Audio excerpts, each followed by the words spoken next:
का बहनों सादर प्रेम नमस्कार। बिहार के सभी शिक्षा प्रेमियों एवं जिंदा व्यक्तियों को भी बिहार के सभी नियोजित, नियमित, नवनियुक्त एवं सेवानिवृत्त शिक्षक भाइयों, शिक्षिका बहनों सादर प्रेम नमस्कार। बिहार के सभी शिक्षा प्रेमियों एवं जिंदा व्यक्तियों को भी हार्दिक प्रणाम। साथियों, एक सवाल मैं आप लोग से पूछना चाहता हूं। निश्चित रूप से मेरे फेसबुक पर उस सवाल का जवाब आप लोग दीजिएगा। यदि कोई सुनार विभिन्न सोने के टुकड़े को परखने के लिए कि वह सही है, शुद्ध है या अशुद्ध है, आग में उसको जलाता है, जो शुद्ध सोना है वह आग में जल करके और निखर करके बाहर आता है, जो अशुद्ध सोना है वह उसमें जलकर पिघल जाता है, बह जाता है। तो दोषी कौन है? वह सुनार जिसने परखा, या वह आग जिसने जलाया, या वह सोना जो अशुद्ध था पिघल करके बह गया।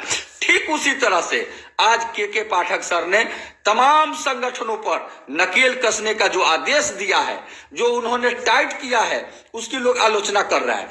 मैं आपसे पूछना चाहता हूं कि उन्होंने के पाठक सर रूपी सोनार ने आग रूपी आंदोलन में संगठनों को जलाया, जो शुद्ध है, जो अपने अधिकार के लिए लड़ने भिड़ने वाले लोग हैं, उन्होंने इस समय भी सरकार के गलत नीतियों का विरोध कर रहे हैं, सही नीतियों की प्रशंसा कर रहे हैं, अन्याय के विरुद्ध लड़ने का काम कर रहे हैं, बोलने का काम कर रहे हैं, लिखने का काम कर रहे हैं। लेकिन जो लोग दिखावती थे वो चुप हो गए, वो आंदोलन के मैदान से भाग गए।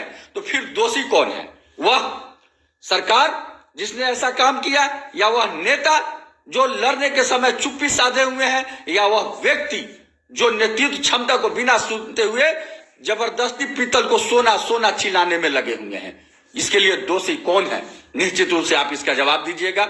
दूसरा बात मैं कहना चाहता हूं कि सरकार प्रथम चरण में बीपीएससी की बहाली कर ली, द्वितीय चरण के बीपीएससी की बहाली कर ली।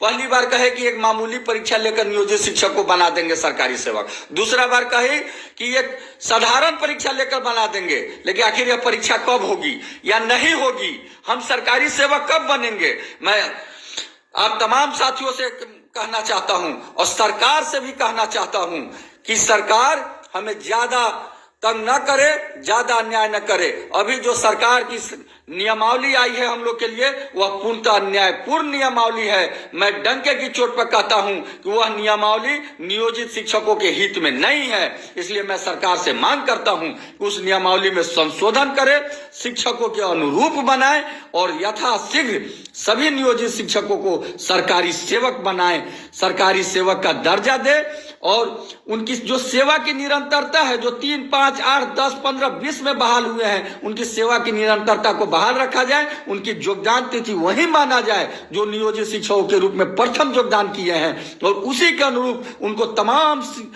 सरकारी शिक्षकों को मिलने वाली सेवा की लाभ दिया जाए, सुविधा दिया जाए। मैं आप के सभी के तरफ से सरकार से हाथ जोड़ करके आग्रह करता हूं कि यथाशीघ्र हमें सक्षमता परीक्षा ले या न ले, हमारी सरकारी कर्मी घोषित करे और सभी लाभ दे। यदि सरकार बजट सत्र से पहले ऐसा नहीं करती है तो मैं आप तमाम साथियों की तरफ से सरकार को कहना चाहता हूं कि बजट सत्र में कोई शक्ति नहीं रोक सकती हमें एक बड़ा आंदोलन करने के लिए, एक विराट आंदोलन करने के लिए। हम बड़ा आंदोलन करेंगे। बिहार में 1942, 47, 1974 जैसा आंदोलन होगा और हमें सरकारी कर्मी का दर्जा हम लेकर के रहेंगे।